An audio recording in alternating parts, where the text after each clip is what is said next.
구약성경 열왕기상 14장 1절에서 20절까지 우리 한 목소리로 함께 봉독합니다. 그때에 여로보암의 아들 아비야가 병든지라. 여로보암이 자기 아내에게 이르되 청하건대 일어나 변장하여 사람들이 그대가 여로보암의 아내임을 알지 못하게 하고 실로로 가라.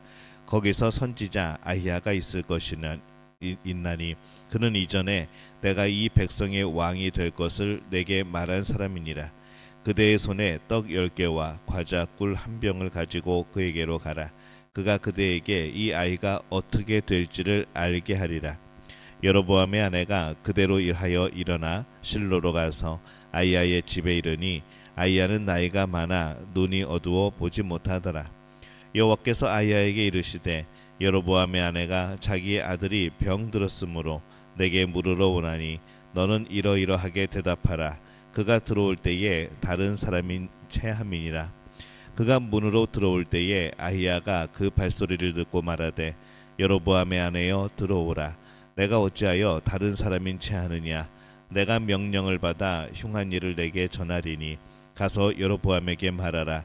이스라엘의 하나님 여호와의 말씀이 내가 너를 백성 중에 들어 내 백성 이스라엘의 주권자가 되게 하고 나라를 다윗의 집에서 찢어내어 내게 주었거늘 너는 내 종 다윗이 내 명령을 지켜 전심으로 나를 따르며 나 보기에 정직한 일만 행하였음과 같지 아니하고 내 이전 사람들보다도 더 악을 행하고 가서 너를 위하여 다른 신을 만들며 우상을 부어 만들어 나를 노엽게 하고 나를 내 등 뒤에 버렸도다. 그러므로 내가 여로보암의 집에 재앙을 내려 여로보암에게 속한 사내는 이스라엘 가운데 매인자나 노인자나 다 끊어버리되 거름더미를 쓸어버림같이 여로보암의 집을 말갛게 쓸어버릴지라.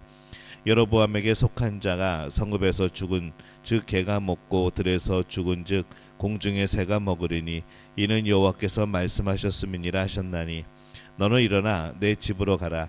내 발이 성읍에 들어갈 때에 그 아이가 죽을지라. 온 이스라엘이 그를 위하여 슬퍼하며 장사려니와 여로보암에게 속한 자는 오직 이 아이만 묘실에 들어가리니 이는 여로보암의 집 가운데에서 그가 이스라엘 하나님 여호와를 향하여 선한 뜻을 품었음이니라. 여호와께서 이스라엘 위에 한 왕을 일으키신즉 그가 그날에 여로보암의 집을 끊어버리리라. 언제냐 하니 곧 이제라. 여호와께서 이스라엘을 쳐서 물에서 흔들리는 갈대같이 되게 하시고 이스라엘을 그의 조상들에게 주신 이 좋은 땅에서 뽑아 그들을 강 너머로 흩으시리니 그들이 아세라상을 만들어 여호와를 진노하게 하였음이니라. 여호와께서 여로보암의 죄로 말미암아 이스라엘을 버리시리니 이는 그도 범죄하고 이스라엘로 범죄하게 하였음이니라 하니라. 여로보암의 아내가 일어나 다르사로 돌아가서 집 문지방에 이를 때에 그 아이가 죽은지라. 온 이스라엘이 그를 장사하고 그를 위하여 슬퍼하니 여호와께서 그의 종 선지자 아히야를 통하여 하신 말씀과 같이 되었더라. 여로보암의 그 남은 행적 곧 그가 어떻게 싸웠는지와 어떻게 다스렸는지는 이스라엘 왕 역대 지략에 기록되니라. 여로보암이 왕이 된 지 22년이라.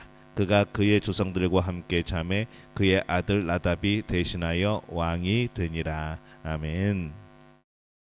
할렐루야. 하나님의 은혜가 오늘 이 새벽에 하루의 첫 시간을 주 앞에 드리는 우리 믿음의 가족들에게 함께 하시기를 예수님의 이름으로 축원합니다.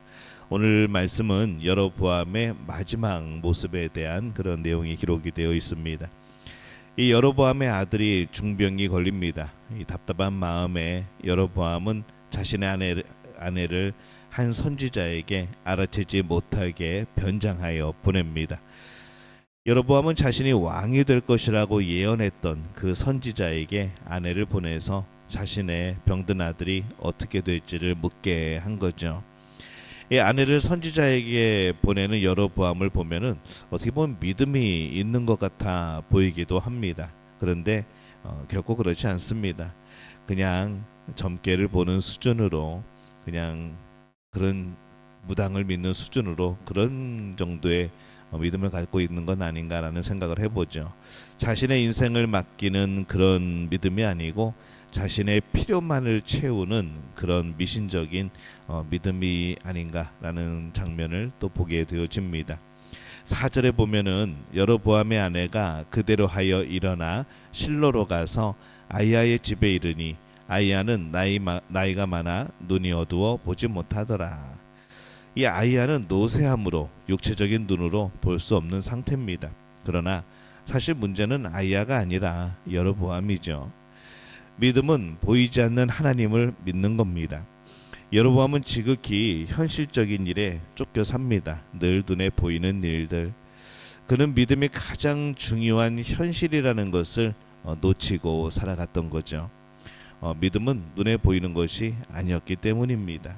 그래서 우리는 너무나도 자주 그것을 잃어버릴 때가 있습니다. 선지자가 대답을 합니다. 오늘 말씀의 12절 13절에 보면은 너는 일어나 내 집으로 가라. 내 발이 성읍에 들어갈 때에 그 아이가 죽을지나 온 이스라엘이 그를 위하여 슬퍼하며 장사려니와 여로보암에게 속한 자는 오직 이 아이만 묘실에 들어가리니 이는 여로보암의 집 가운데에서 그가 이스라엘의 하나님 여호와를 향하여 선한 뜻을 품었음이니라. 여로보암이 보고 있는 현실은 아들 아비야가 불쌍하게 중병에 걸린 겁니다. 그러나 실제의 현실은 중병에 걸린 아비야가 여로보암의 집의 아들 중에 가장 복된 사람이다 라고 말을 하는 거죠. 왜냐하면 이 다른 아들들은 다 비참하게 죽게 됩니다. 이 참 사람은 연약하여서 진짜 현실이 뭔가를 잘 구별 못할 때가 있습니다.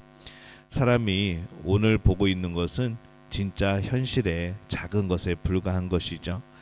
20절에 보면은 여로보암이 왕이 된 지 22년이라 그가 그의 조상들과 함께 잠에 그의 아들 나답이 대신하여 왕이 되니라.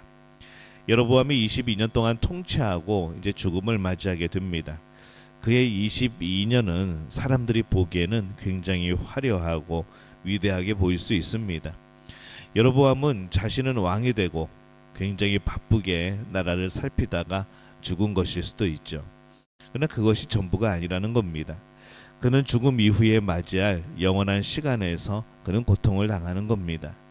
그는 이 땅을 살면서 자신이 죄를 범하였고 또 백성들이 죄를 범하게 만듭니다. 자신은 현실에서 살아남기 위해서 정치적인 방식을 사용하였다고 할지라도 그것은 하나님 앞에서는 아무것도 아닌 것이죠. 그가 한 것은 하나님이 없는 현실을 그는 찾은 겁니다. 창조주 하나님을 인정하지 않은 현실은 결국 자기 자신을 망하게 하는 그런 길이 되어집니다. 여로보암은 화려한 미래를 위해서 모든 노력을 기울입니다. 그런데 그의 미래는 믿음이 없는 미래였습니다. 14절에 보면은 여호와께서 이스라엘 위에 한 왕을 일으키신즉 그가 그날에 여로보암의 집을 끊어버리리라. 언제냐 하니 곧 이제라. 이 여로보암은 자신 앞에 놓인 수많은 현실 속에서 최선을 다했지만은 그러한 수고로 미래가 후손들이 미래 세대가 편안하기를 바라는 그렇게 마음으로 또 그렇게 열심히 했지만은 그러나 그의 아들은 2년 만에 죽임을 당합니다. 그의 온 집안 사람들이 다 죽임을 당하죠. 믿음은 어떻게 보면 미래를 보는 겁니다.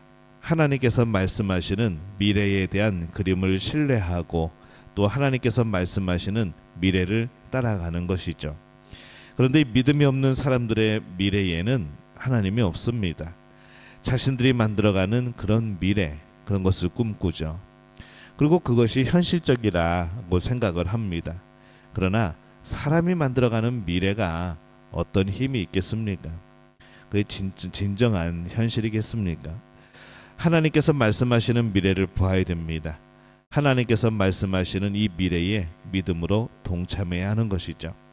나의 꿈이 아니라 하나님께서 주신 꿈, 하나님께서 말씀하시는 미래가 나의 진정한 꿈이 되어야 합니다.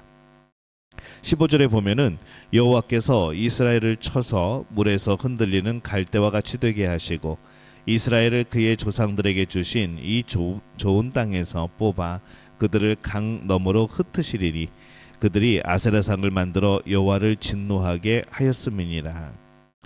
이 여로보암의 죄는 북이스라엘에게 계속 영향을 끼치게 됩니다.